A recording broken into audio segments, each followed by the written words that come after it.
Hi everyone.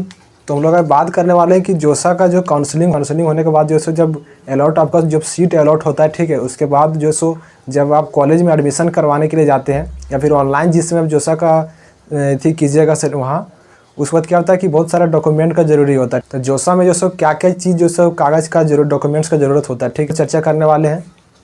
तो आइए देखते हैं कि उसमें सो क्या क्या चीज़ जो सो ज़रूरी है। तो जोसा काउंसलिंग में फर्स्ट ऑफ ऑल सबसे पहला क्या है कि आधार कार्ड आपको जो सो ज़रूरी है, ठीक है, आधार कार्ड, ठीक है।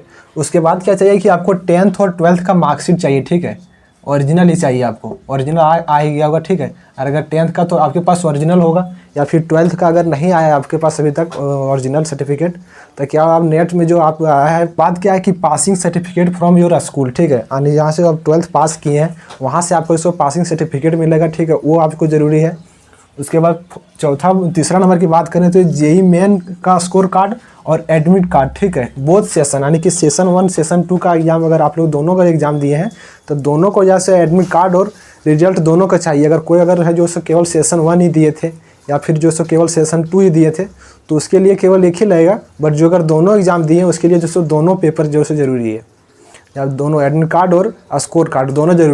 बात करते हैं कि कैटेगरी सर्टिफिकेट, ठीक है, तो कैटेगरी सर्टिफिकेट जैसे आप जनरल या फिर अगर ईडब्ल्यूएस अगर जनरल से अगर ईडब्ल्यूएस का फॉर्म अगर फिलअप किए होंगे या फिर अगर आप ओबीसी हैं, ठीक है, तो आपको जैसे कैटेगरी सर्टिफिकेट कब होना चाहिए, 1 अप्रैल के बाद का बना हुआ होना चाहिए, ठीक है।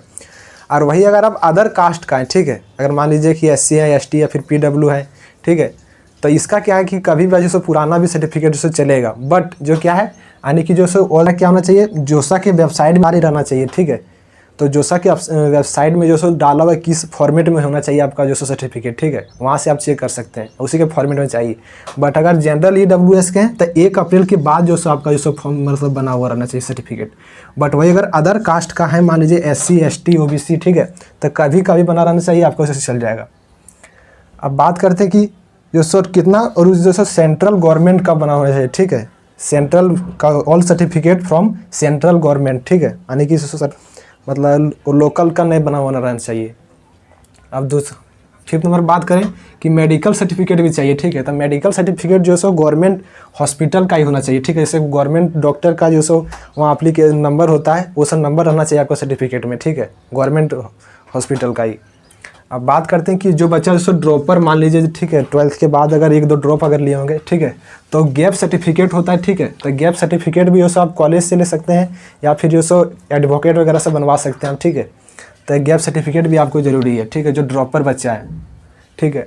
अब फिर बात करते हैं कि करेक्टर सर्टिफिकेट, ठीक है, तो आप यानी कि 12th जहाँ से आप पास किए होंगे, ठीक है, उस वक्त आपको जो उस कॉलेज का जो सो या स्कूल से आपको जो सो करेक्टर सर्टिफिकेट चाहिए, ठीक है, ये सो मस्ट इंपॉर्टेंट, वही आपको जो सो जहाँ से 12th पास किए वहाँ का जरूरी है।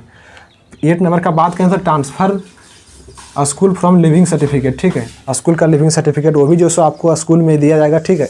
तो इतना टोटल कुछ था, ठीक है, आपको ज़रूरी है। अगर इसमें अगर कोई भी कागज़ अगर आपको अगर पास नहीं है, ठीक है, तो आपको सीट अलॉट होने के बावजूद भी जो सो आपको एडमिशन नहीं हो पाएगा, ठीक है। इसीलिए आप जो सो इतना टोटल कागज़ जो सो आप ज़रूर बनवा के सब रेडी रखिए, ठीक है। तो यही था। अगर चैनल पे अगर नए सब्सक्राइब कर दीजिएगा, वीडियो को लाइक कर दीजिएगा। मिलते हैं अगले वीडियो में। Thanks for watching, bye.